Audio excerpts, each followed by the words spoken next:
এই ছাত্ররা, তোমরা তোমাদের পড়া মুখস্থ করো, আমি একটু আসতেছি।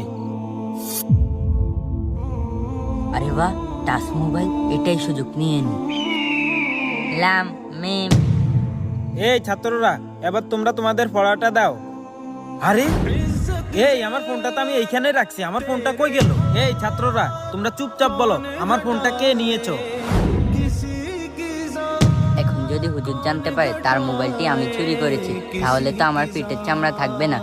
হুজুর, আমি বাড়ি চলে যাচ্ছি। এই কেউ বাড়িতে যেতে পারবে না, এখানে আমার মোবাইল চুরি হয়ে গেছে আর তুমি বাড়িতে যাবা? এই ছাত্ররা, তোমরা সবাই দাঁড়াও, আমি তোমাদের সবাইকে চেক করব। চেক করবে? এই নুমান, তুমি এইদিকে আসো। আরে তোমার কাছে তো নাই, তুমি যাও। এই শাওন, তুমি এদিকে আসো।